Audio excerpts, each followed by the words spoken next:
Hello दोस्तों, आज अपने डे 28 में हैं। ठीक है, अपना पॉइंट स्टार्ट करते हैं 652 से। देखिए इंपॉर्टेंट क्वेश्चन है, Khosla safe exit gradient. Exam में लास्ट टाइम भी आया था, इसकी डायरेक्ट वैल्यू पूछी जाती है कि इस पर्टिकुलर सॉइल के लिए सेफ एग्जिट ग्रेडियंट कितना होगा। तो अगर फाइन सैंड है तो 1/7 से 1/6 होगी। इसको आप कैलकुलेट करके डेसिमल वैल्यू या परसेंटेज वैल्यू निकाल सकते हैं। ठीक है, कोर सैंड की बात करें तो 1/6 से 1/5 होगी और सिंगल्स के लिए 1/5 से 1/4 होगी। तो देखिए बिल्कुल सीक्वेंस है।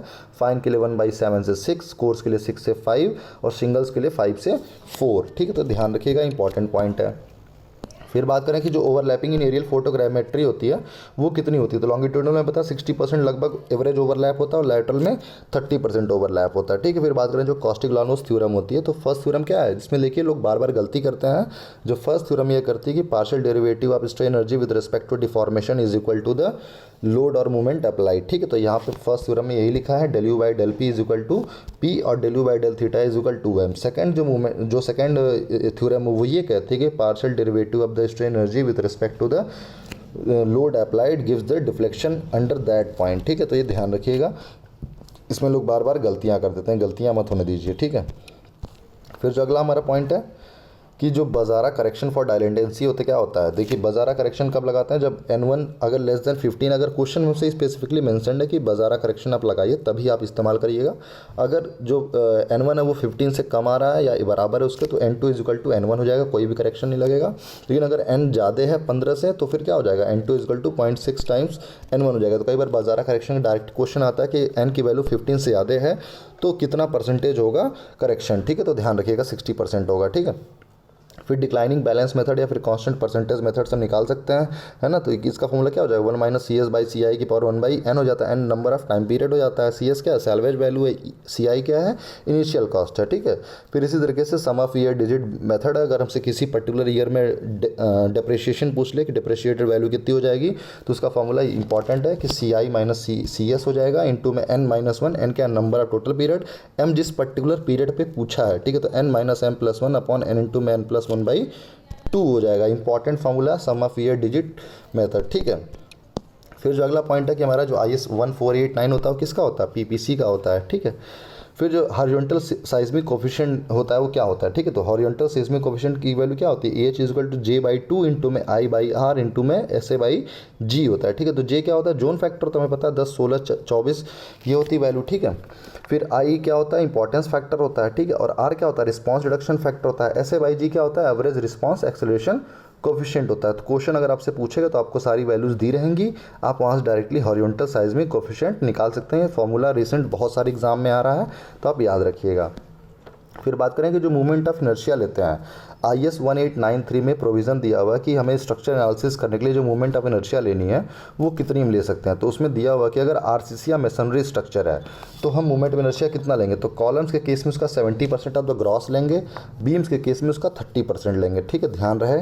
और अगर स्टील स्ट्रक्चर है तो कॉलम और बीम दोनों का ही क्या लेंगे, ग्रॉस लेंगे। ठीक है, तो ये इंपॉर्टेंट फार्मूला है, आप ध्यान रखिएगा कि 1893 का प्रोविज़न है, एग्जाम में डायरेक्टली पूछा जा सकता है। ठीक है, फिर बात करें कि जो डिग्री ऑफ स्टैटिक इंडिटर्मिनेशन निकाली जाती है तो प्लेन फ्रेम के में क्या केस होती है, 3m + r-3j। m number of member, r reaction होती है, j क्या जॉइंट्स होता है। स्पेस फ्रेम के 6 हो जाएगा, 6m + r-6j हो जाएगा। प्लेन ट्रस में कितना हो जाएगा, m + r-2j हो जाएगा। और स्पेस ट्रस रहेगा तो क्या हो जाएगा, m + r-3j हो जाएगा। ध्यान रखिएगा कि यहाँ पे आप 3 मल्टीप्लाई मत कर दीजिएगा, m + r-3j ही होगा प्लेन स्पेस ट्रस के केस में। ठीक है, फिर बात करें कि जो फ्लेक्सिबिलिटी में जो स्टिफनेस और जो फ्लेक्सिबिलिटी और स्टिफनेस में जो टर्म्स होते हैं उसमें लोग पढ़ने में कन्फ्यूजन करते हैं। कई बार एग्जाम में डायरेक्टली यही क्वेश्चन आता है कि what is the meaning of FIJ।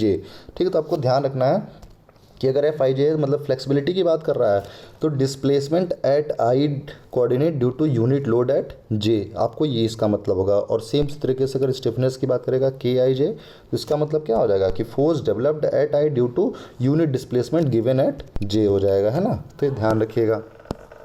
फिर मोमेंटम करेक्शन फैक्टर और काइनेटिक एनर्जी करेक्शन फैक्टर कई बार हमसे डायरेक्टली स्टेटमेंट में पूछ लेता है या फिर फार्मूला के टर्म में पूछ लेता है। तो इसका फार्मूला क्या होता है, integral of u² dA upon u² average का dA। ठीक है, यहाँ पे एक्चुअल वेलोसिटी है, यहाँ पे एवरेज वेलोसिटी है, तो एवरेज एक्चुअल का स्क्वायर अपॉन एवरेज का स्क्वायर का इंटीग्रल करते हैं और काइनेटिक एनर्जी में उसी का क्यूब हो जाता है, एक्चुअल का क्यूब अपॉन एवरेज का क्यूब। ठीक है, तो इंपॉर्टेंट चीज़ है। फिर बात करें कि जो स्मूथ और रफ पाइप है दोनों में ही एक फॉर्मूला एप्लीकेबल होता है। उस फॉर्मूला क्या होता है, U minus U average upon V star is equal to 3.75 plus 5.75 into में लॉग वाई बाई आर हो जाता है। ठीक है, तो ये फॉर्मूला स्मूथ पाइप और रफ पाइप दोनों में ही लगता है।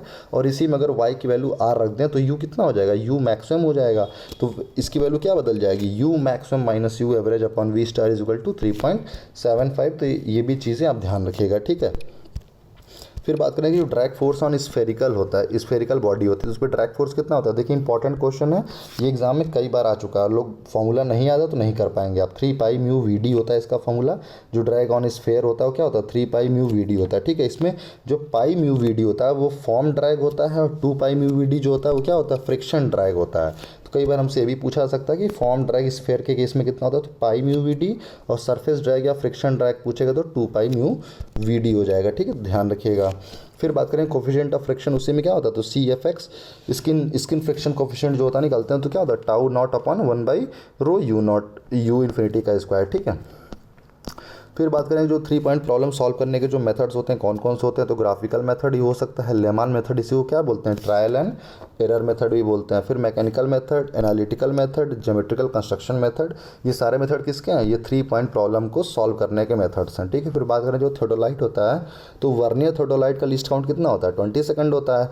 ऑप्टिकल थियोडोलाइट का लीस्ट काउंट 1 सेकंड से भी कम हो सकता है। ठीक है, ये बहुत प्रिसाइज लेवलिंग करता है, तो ऑप्टिकल थियोडोलाइट याद रखिएगा। ठीक है, फिर हमें पता है जो डायरनल वेरिएशन होता है उसमें पोल पे वेरिएशन ज़्यादा होता है in comparison to equator, summers में ज़्यादा होता है इन कंपैरिजन टू विंटर, और डे में ज़्यादा होता है इन कंपैरिजन टू नाइट। ठीक है, तो इंपॉर्टेंट चीज़ें थी। फिर अगली चीज़ आती है कि जो प्लास्टिक डिज़ाइन होता है वो कहाँ पे सूटेबल नहीं होता है, तो जहाँ पे इम्पैक्ट और फटीग लोडिंग होनी होगी तो वहाँ पे प्लास्टिक डिज़ाइन हम नहीं करेंगे, ध्यान रखिएगा। ठीक है, तो ये थे आज के सारे इंपॉर्टेंट पॉइंट्स। जल्दी अगले वीडियो में मिलेंगे। Thank you so much for joining me.